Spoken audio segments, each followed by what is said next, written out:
You are Locked On Bulldogs, your daily podcast on the Georgia Bulldogs. Part of the Locked On Podcast Network, your team every day.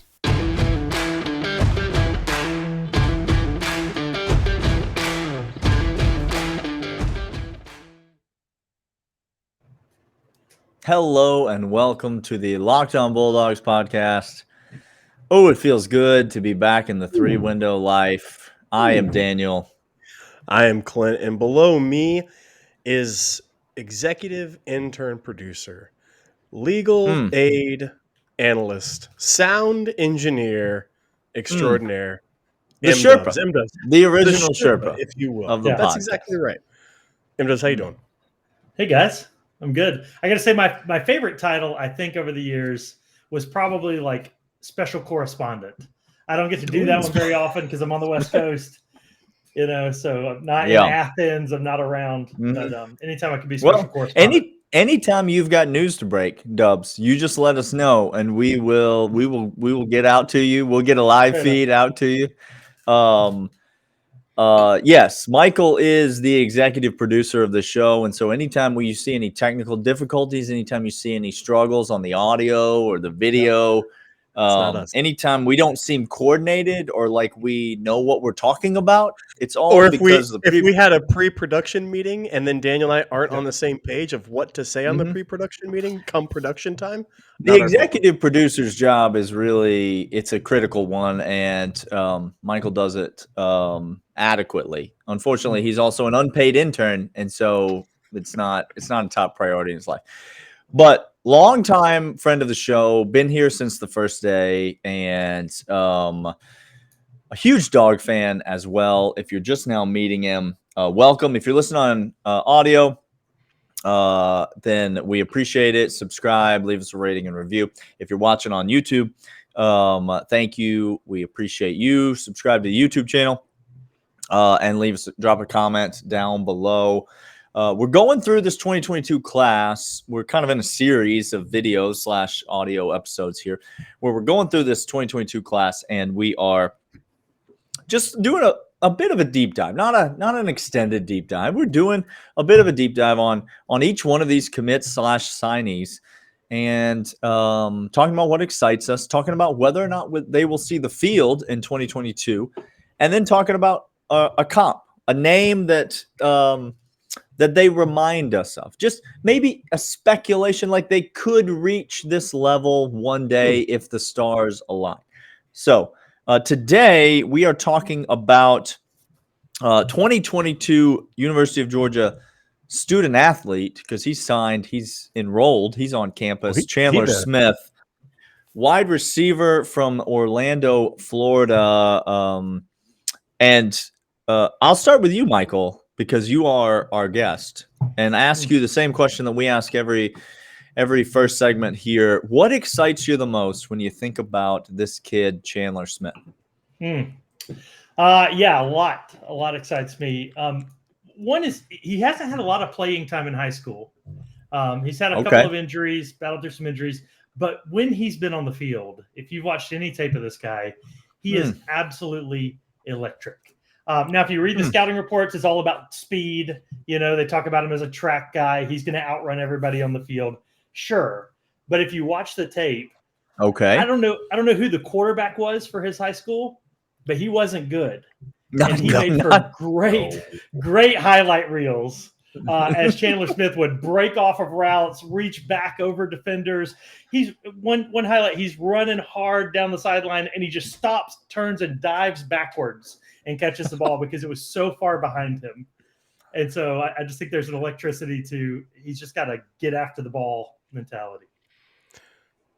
Yeah. A huge catch radius is when you watch this guy. That's the word that comes to mind. Just the catch rate. He's only 6'1", and so his arms aren't the longest in the world, not the tallest, lankiest guy in the world, but and his high school quarterback, it seemed like, was just set out to prove this point. If you throw the ball anywhere in the zip code, this kid's going to go up and make a play, whether there's a defender there or not. Clint, how about you? What do you like about this kid? What stands out to you when you think about Chandler Smith? A couple things stand out to me. One, the gates in and out of Florida, they just be flapping like people's gums that can't keep a secret. Okay? They are open for business. What a down in weird Florida. metaphor.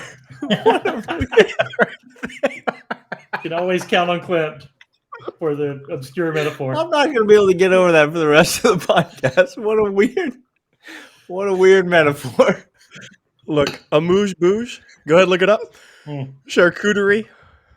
Okay. Brie and Gone strawberries. so many ways, but So that's wait, where we went. is Chandler Smith the amuse-bouche or is he the entree?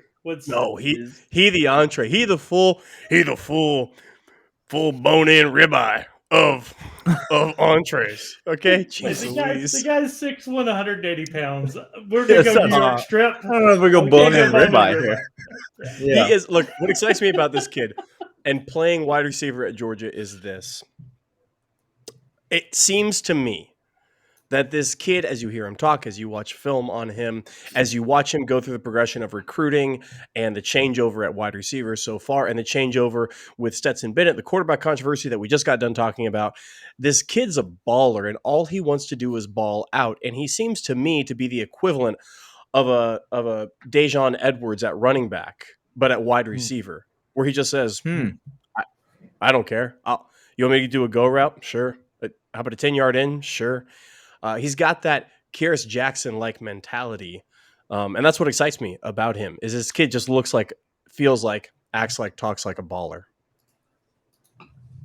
Yeah, I think, and I'll probably get into this in the next segment, but he definitely, I think, has some room to grow as a football player. He probably has some room to progress. When you just look at raw talent, and then you look at the unteachables, and by unteachables, I mean he's faster than I would ever dream of being. Like, he's faster than human beings should run, right? And I think about other guys that have been incredibly raw football talent. This is not the comp section of the podcast, but I think about a kid that's a raw football talent, not a lot of experience, but just elite physical traits. And his name's Arian Smith. And sure enough, he comes in to Georgia. He spends a few weeks acclimating to the playbook. He steps on the field, and he didn't get a ton of playing time, which, again, we'll talk about in the next segment, what Chandler Smith's future is in 2022. But when Arian Smith steps on the field, electric things happen for the University of Georgia. And I think that's the type of thing that you're going to get out of this kid. So we'll be back, and we're going to talk about exactly when we might expect to see this guy play. But first, Clint is going to let you know about new sponsor to the pod. New sponsor to the pod. Welcome to the pod. Run your pool. March Madness, guys, is weeks away. I don't know if you understand what's happening right now. Say more words. This means you need to start thinking now about what you're going to be running in your brackets, who's going to be making it to the 16, to the 8, to the 4, all the way through, who that story is that you're going to latch on the proverbial wagon all the way through. Are you going for the usual? Or are you going for the best? We've done our homework here, and we're running brackets with runyourpool.com. Along with standard brackets, Run Your Pool offers game type like Survivor or Pick X, both really fun in their own way. They have options and edit scoring, and they offer more intel to make your picks. All the stuff you won't find at ESPN or CBS. Ooh, coming with that heat. Love it. If you got a business, Run Your Pool can help take some of that madness magic and play alongside your employees or even gain customers. Plus, they offer full white glove customer support, custom branding, and one of the easiest 3-minute setups you'll ever find. Clearly, we believe in Run Your Pool because, like we said, we're running our brackets there ourselves. There's no truer test than that. Guys, brackets are here. It's March. Weeks away. Bracket time. In on this. If you don't play it against us for a chat at cash prizes, join us at runyourpool.com, locked on, and we'll be there. Create your own pool. I'm just going to keep going. Create your own pool for your friends and family. Enter Pure Madness at checkout. 10% off your custom pool. All the rules and details will be available there. That's runyourpool.com/locked on for your chance to win cash prizes. We look forward to seeing you and beating you there. There you go. Pre-production. Listen, I just missed. like gums, gums are when you pull flapping. up- Just like When you pull up the read as you're reading it. I missed Gums most are of the flapping. read because you said March Madness, and I was reloading my sports books because I'm out of money, lost all the money, Yes. made a lot of money on the college football championship, burned it all Yep. On NFL playoffs. Well, But I missed the first half. But then Clint, you got my attention. No, And then I spent he the rest of the ad read- really caught him with the hook there at the end. Yeah, he So I spent really. the rest of the ad read writing an email to you about how we've got to improve on the ad reads. Just part of my- Well, as the executive producer, again, this falls on you. So, by the way, the BetOnline ad read is coming, Michael. So we can talk about your sports books then. So let's just save that. Let's just coming. wait. It's coming in the next Sounds segment. good. All right, Dubs. Let's talk about this instead. 2022 season. I just said yesterday on the podcast because we were talking about Oscar Delp and how we think he's going to have not a Brock Bowers type year, but we think he's going to have quite an impactful year on the field for the Georgia Bulldogs in 2022. And one of the reasons I gave, other than Oscar Delp's raw physical talent and his ability to create mismatches, is Georgia is thin at pass catcher. There are needs at pass catcher for the University of Georgia in 2022. Obvious departures like Jorge Pickens and Jermaine Burton of the most notable. There's some talent. It's unproven. There's some guys that we haven't seen in a while, like Marcus Rosemary-Jack Saint, that haven't shown us anything. I mean, I know he played last year, but haven't shown us much since he's coming back from that injury in the Florida game 2 years ago. And so what will we have at wide receiver? We know we got guys like Ladd McConkey and A.D. Mitchell, young talent that looked good last year. Where does a guy like Chandler Smith fit in your mind in 2022? Is this a guy we could get excited about potentially seeing on the field for Georgia this year?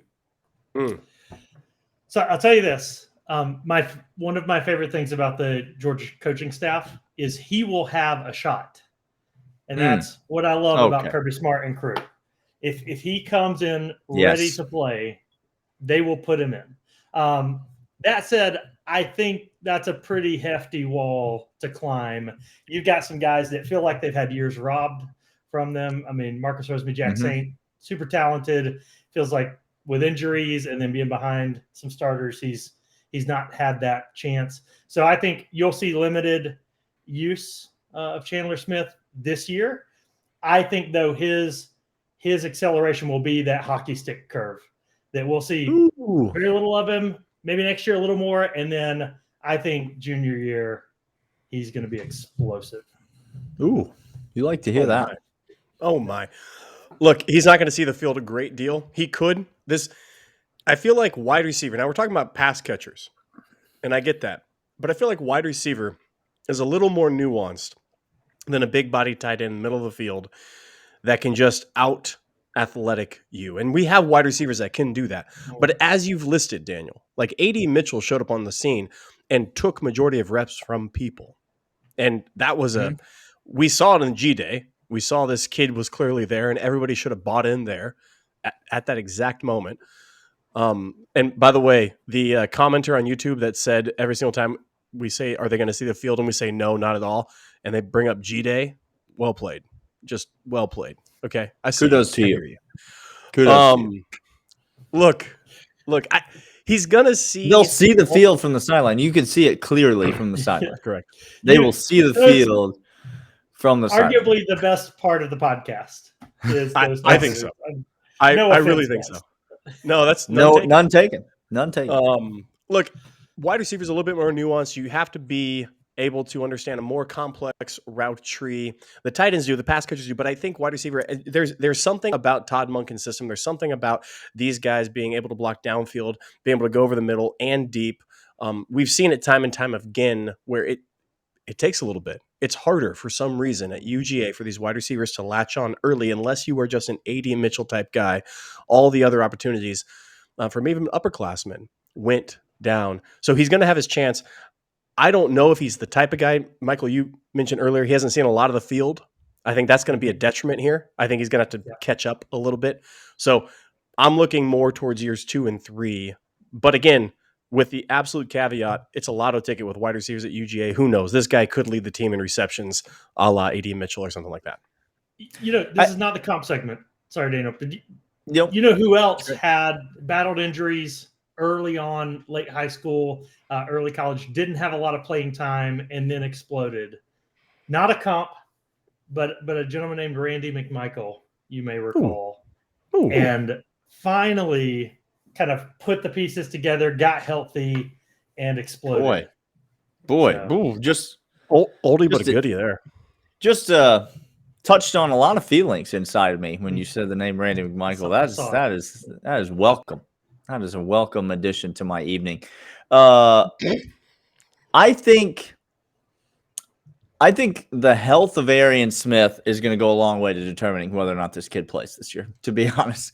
Because I think Kirby and Todd want a guy that can do a certain thing.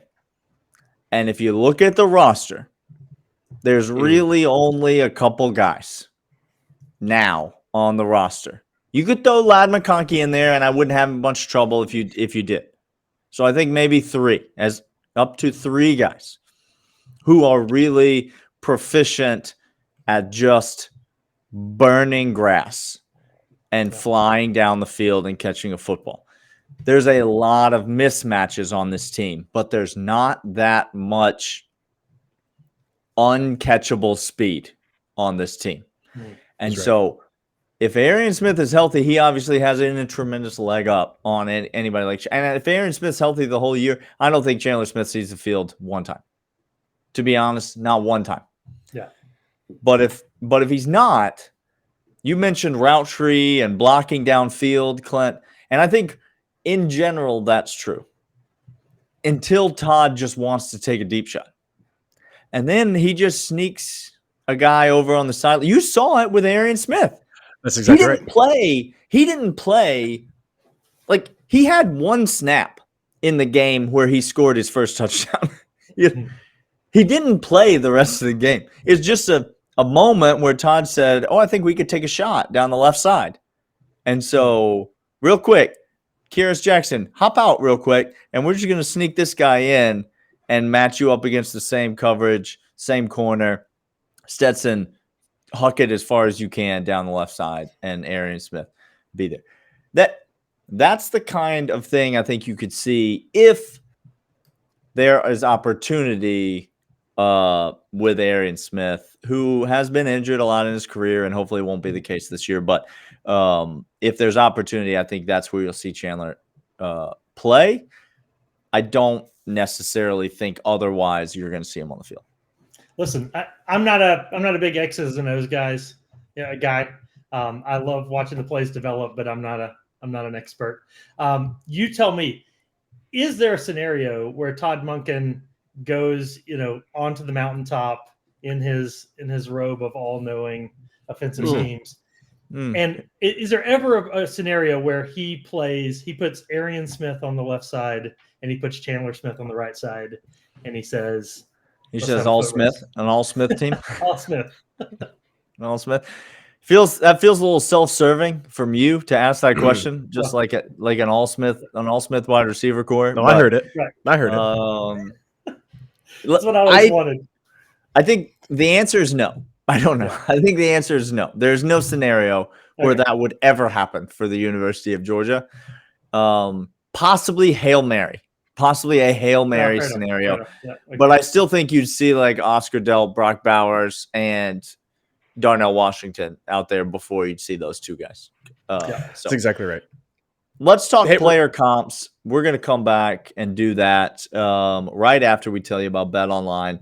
Your online sportsbook expert, Michael, furiously trying to reload his BetOnline.net account so that he can bet on March Madness. Clint's left to go do it right now. Clinton said, I can't even stay here and listen to this ad read. I've got to go to betonline.net because I want to wager on March Madness. The tournament's coming up. We just talked to you about that. I want to wager on the Masters coming up after that. I want to wager on the NBA playoffs coming up, the NHL, the Stanley Cup is coming up. Whatever your sport of choice, BetOnline has it. And they are the only sportsbook that we trust. They are the official sportsbook partner of the Locked On Bulldogs podcast because they are safe, fast, reliable, and easy. Go there on the mobile site, the desktop site, betonline.net.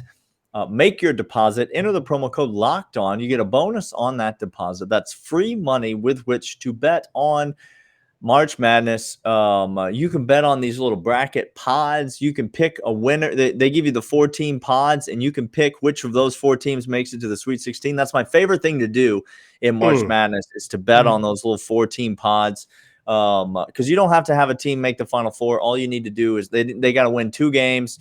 You got to pick one of these 4 teams. And yeah, you can find some great odds on some lower seeds and make yourself a lot of money. BetOnline.net, your online sportsbook experts. This year just got expensive. Yeah, it did. Yeah. It was never going to be cheap. But by the way, Labor Day weekend, Atlanta. We running it back, Dubs? Listen, 7. What is it? 7 times UGA lost to Alabama. Mm-hmm. I didn't go to any of those games. I go to one What happened? game with you guys. So I mean, I feel like we owe it to Dog Nation. We owe it to the people. Let's do some comps. Who wants to go first, fellas? Chandler Smith comps. This is not who we think he is. This is a ceiling. This is a projected ceiling one day if things fall correctly. This is the kind of player we could see. M-Dubs, you got somebody?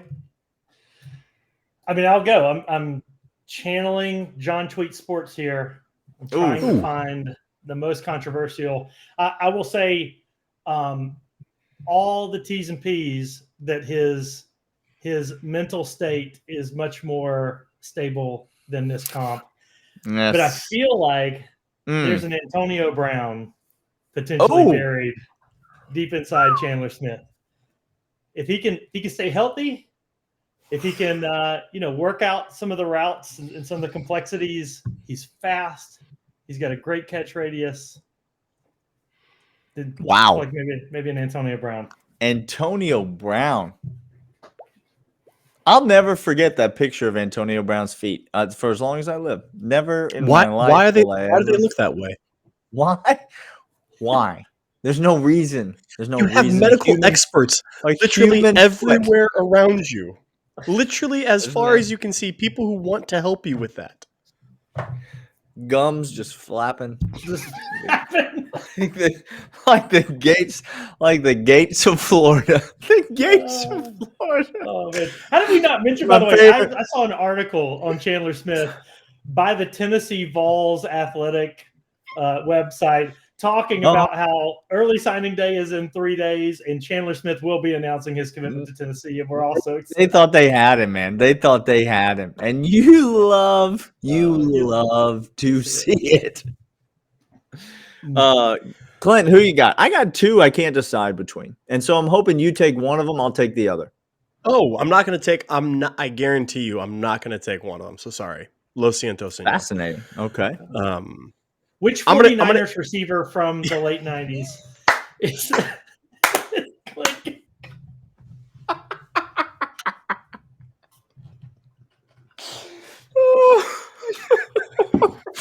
It can't be Terrell Owens. Can't be JJ Stokes. He was a giant disappointment. His player comp for Chandler Smith is Steve Young. He's going Steve Young. Is that not good?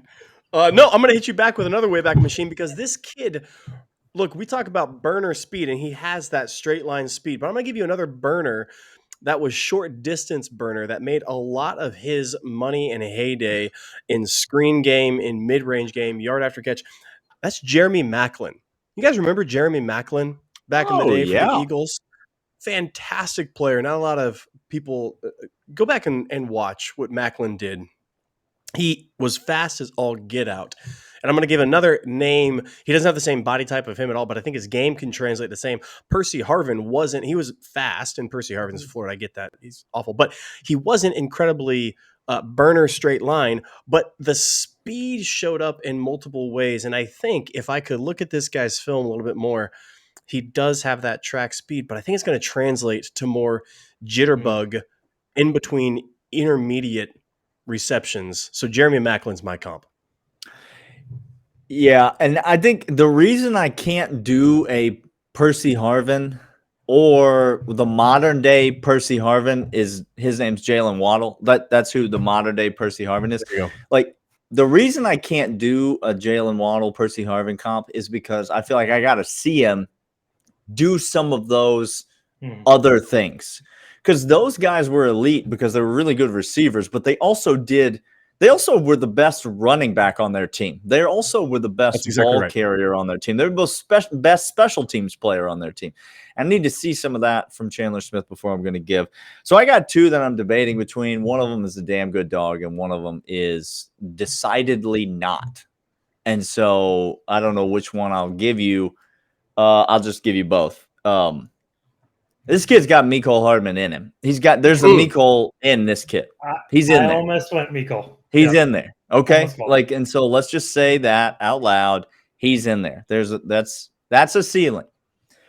There's also a little Henry Ruggs in there. That's a kid I think that now I don't know what Henry Ruggs is going to become in the NFL. Because there's all sorts of issues, and most notably that he plays on the team that he plays on.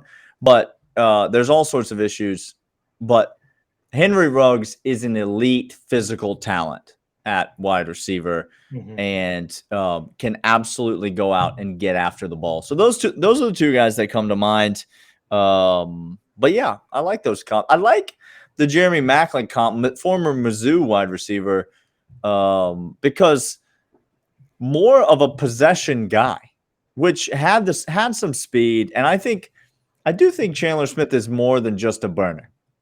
And that's why I think the Mecole comp is decent, because you didn't really see Mecole take the top off and go over the top of the defense. Notably in the SEC championship game against Alabama, or the national championship game, against Alabama in 2017. Notably, he had that monster catch down the sideline for the touchdown. Yeah.